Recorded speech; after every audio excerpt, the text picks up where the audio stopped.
Hey, what's up, guys? Richard here, back with another episode of I Ching Oracle of the Cosmic Way. And I have to say, I've been feeling a bit down lately, but I figured what better way to start out the day than to read you guys another hexagram from the Cosmic I Ching. And besides being a completely epic and world-changing book, you guys can come back and listen to these, after you get your cosmic human design chart, or actually listen to them, after you consult the I Ching yourself, which I do highly recommend. You can look up, it's pretty easy to do, to actually consult the I Ching. So yeah, let's get started with hexagram 19 here. And this is absolutely epic hexagram, I have to tell you guys. Approaching jointly, which is earth over lake. The judgment. Approaching jointly has supreme success. It furthers to be firm and correct. When the 8th month comes, there will be misfortune. The sage uses this hexagram to describe the cosmic way of approaching upcoming situations, undertakings, problems, or relationships. It can also be informing us of the voluntary approach of the sage and the cosmic helpers at times when we need help. It explains that this approach occurs as a spontaneous response to our humility and sincerity. When the sage and the cosmic helpers become involved in our situation, it leads to supreme success in the form of a harmonious solution that benefits all. And by the way, the phrase supreme success is, obviously one of the best, I guess, judgments in the whole I Ching. Not every hexagram has that. This hexagram describes the cosmic principle of complementarity as the attraction between a person's cosmic gifts, the senses, virtues, and talents that are his natural makeup, and those cosmic helpers that are their complements. Love is the attraction that draws them to cooperate with each other. When, however, due to mistaken beliefs, the functionality of one or more of these gifts is obstructed, the love is blocked, and the cosmic helpers are held in waiting. This condition is described in hexagram 39, meaning obstructions. This hexagram makes us aware that all the effort in the world cannot succeed without the aid of the helpers of the invisible world, which is engaged by our asking for it. Asking here is not always to be taken literally. We indirectly ask for help when we recognize our need for help from the cosmos. We also do this when we approach the I Ching for help with a modest attitude. The help is experienced as coming from all sources. This hexagram also informs us of the way the cosmic plan of evolution mentioned in hexagram 1 is achieved, through the joint approach of all parts of the cosmos, including humans. The human part in this plan is for each person to experience and express the unique gifts he has received from the cosmic consciousness, which I believe is laid out in the Cosmic Human Design chart, as a matter of fact. Joint approach means that these gifts are to be used in cooperation with all the other aspects of the cosmic whole. Making correct use of them requires also the cooperation of the person's mind with all his senses. This hexagram also informs us how the cosmic plan has been appropriated by the collective ego, by its redefining the human task as leading, overseeing, and managing life on the earth through the use of power. Humans who have accepted such arrogant ideas have separated from the cosmic unity, and by implementing them have created chaos and destruction. In making a person aware of this fact, the hexagram counsels that firmly rejecting these ideas within himself will reunify him with the cosmic whole. Approaching jointly as supreme success refers to the help he will receive if he does so. The correct approach to all situations is to go with what feels harmonious and retreat from what is discordant, after having said the inner no to the latter. This is the cosmic way, the way that draws cosmic help. Retreat always includes saying the inner no to the discordant elements in the situation. The correct approach also includes saying the inner no to the mistaken beliefs about how we should approach things. By the use of power, as in verbal argument, insistence on having one's way, encroachment into others' inner space, and the use of flattery, force, intimidation, or punishment. All use of power is discordant and needs to be firmly rejected by saying the inner no. As a matter of fact, power itself is an illusion, as described in Hexagram 34, using power. A correct approach also means refusing to view things from a mental approach that excludes feeling. It also means an open-minded approach in which we do not enter into situations with a preconceived attitude, bias, or rigid policy about how they should be handled. It also means limiting oneself to saying only what is correct for oneself and not telling others what's correct for them. It also means coming first to an understanding, with the help of the sage, of the inner truth of the situation, and to allow the inner truth to guide one through it. The person may receive this hexagram to inform him of the approaching death of someone he knows, in order that he may call on the helpers of death. Receiving this hexagram can also be counsel to search out spells and poison arrows that block a person's access to the sage. He will need to ask for one or more hexagrams that will indicate these spells and poison arrows. The approach that draws all the helpers to one's task is the recognition of one's dependency on them. It also includes conscientiously not allowing the ego to claim the success achieved as one's own doing. When the 8th month comes, there will be misfortune, has several meanings. When taken as a prophecy, this phrase incorrectly presents a fatalism, as in the expression, good times are inevitably followed by bad times. That does not exist in the cosmic order.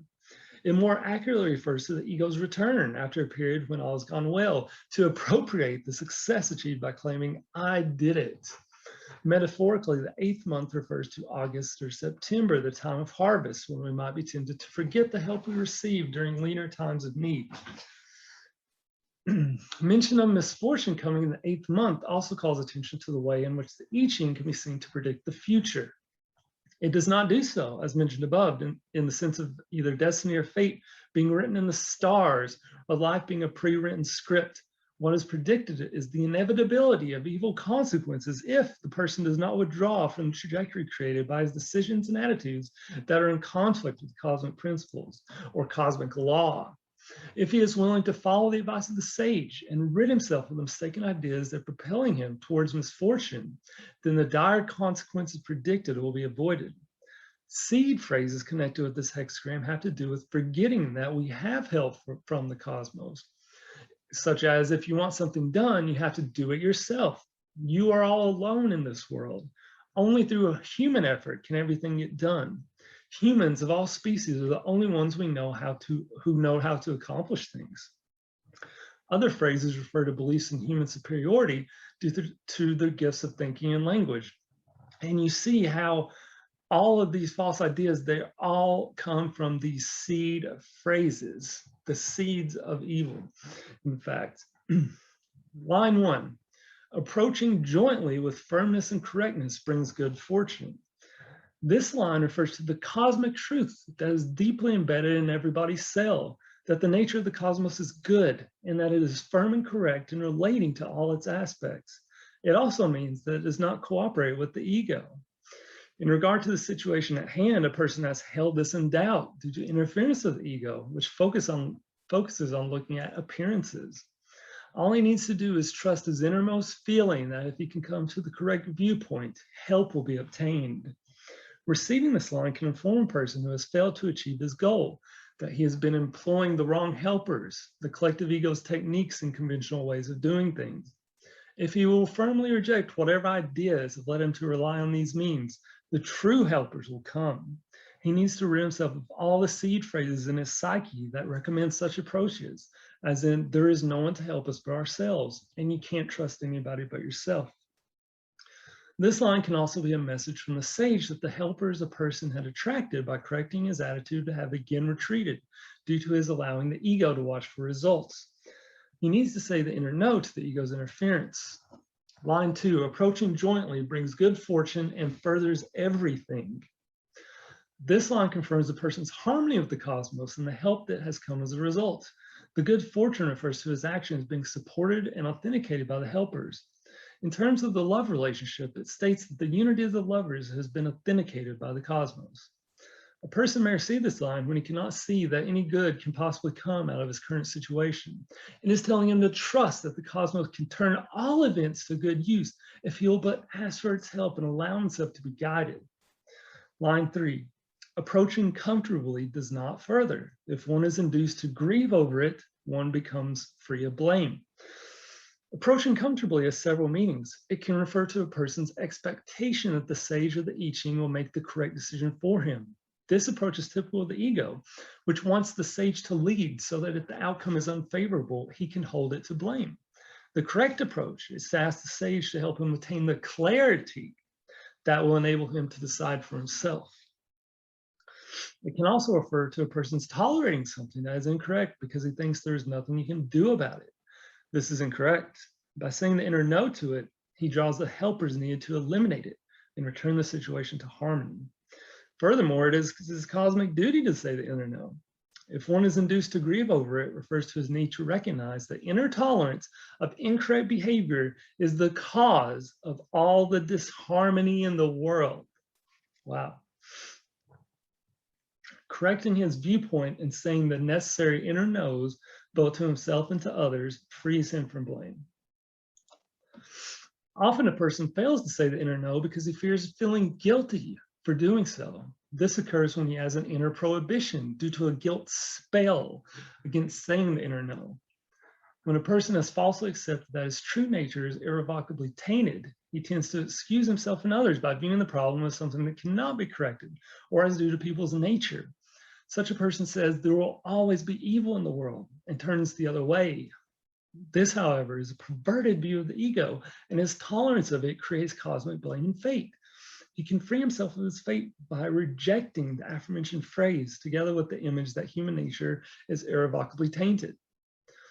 Approaching comfortably can be telling a person with a physical health problem that he is confining himself only to inner efforts to free himself or only to outer remedies. What he needs is a joint approach of the two.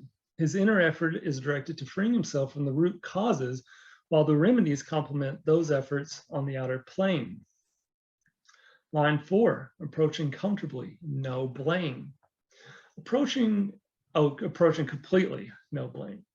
Approaching completely refers to approaching a situation with all one's senses. Receiving this line advises the person to meditate with complete receptivity to receive all the perceptions of his inner senses about the situation, how it smells, tastes, and feels, and what it tells him through his inner hearing and seeing. Last, rather than first, he takes into consideration what he has seen of it with his outer eyes or heard from it from an outside source. Most people do it the opposite way, don't they? When all the inner senses are combined, a person knows the inner truth of the situation and thus has a complete approach to it. He may not be able to verbalize his feelings, but his holding to them draws the helpers needed, which are capable of solving the problem or suggesting the right solution. When he acts from this principle, he creates no blame. A person can also receive this line when he thinks he is not complete enough because he lacks titles, degrees, or other evidences of approval by the collective ego. The sage is telling him that every person is complete in and of himself, but has become shut off from parts of himself through having accepted the mistaken idea that he needs outer verification. He needs to rid himself of all ideas that make him view himself as insufficient. This line is also telling him that by the very fact of his existence, he has been authorized by the cosmos, the only true authorizing authority. No blame is telling a person that he is falsely blaming his nature as being incomplete. Doing so puts poison arrows on it, which can lead to illness.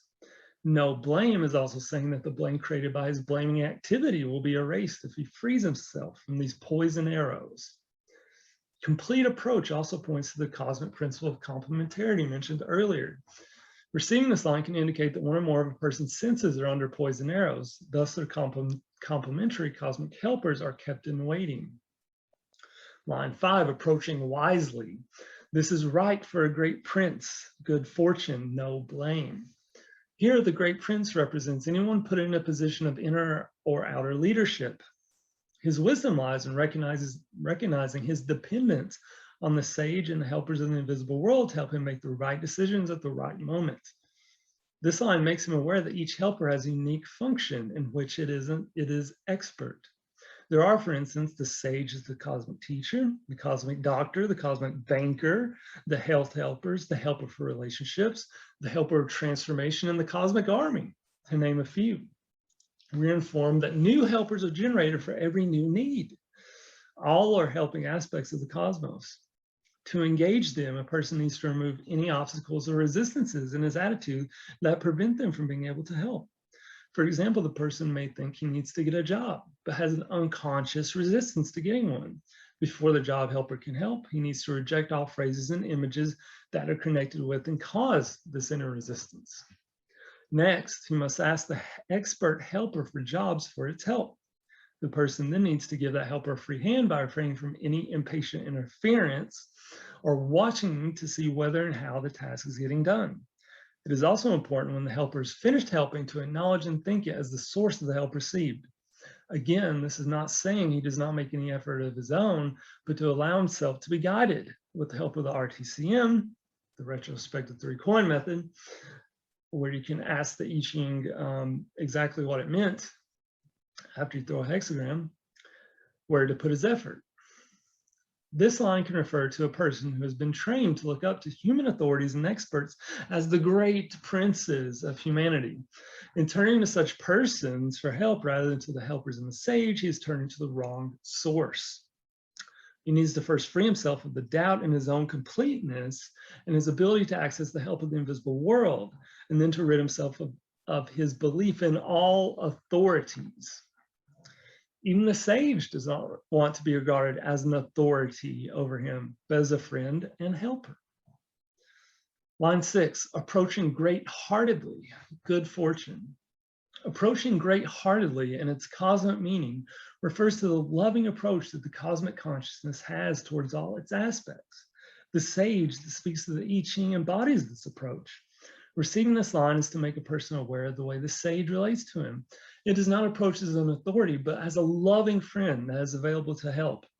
The person may have been projecting false images upon the sage by associating the sage with his image of God as a feudal lord who punishes all disobedience. The sage is not a ruler that demands servile obedience. Good fortune refers to the help given when the person deprograms all such images by saying the inner no to them. The true nature we are born with is also warm, affectionate, and modest.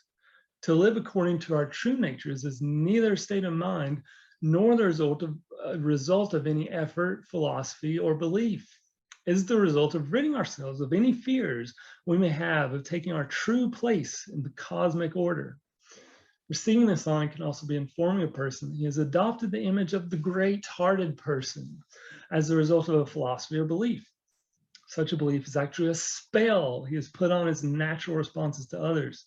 It causes him to overlook and strengthen their ego behavior, inviting them to take advantage of him. Such a self-image is what the I Ching calls magnificent and playing God. In order to respond from his common sense and his true self, he needs to deprogram this self-image. It's all about the deprogramming. It's all about the deprogramming of our inner mental program that blocks our senses, blocks our feelings, blocks our natural true self from having its rightful place in the cosmos. All right, guys, that's it for this episode. Hope you enjoyed it. Don't forget to like and subscribe right there, and I'll see you guys in the next one.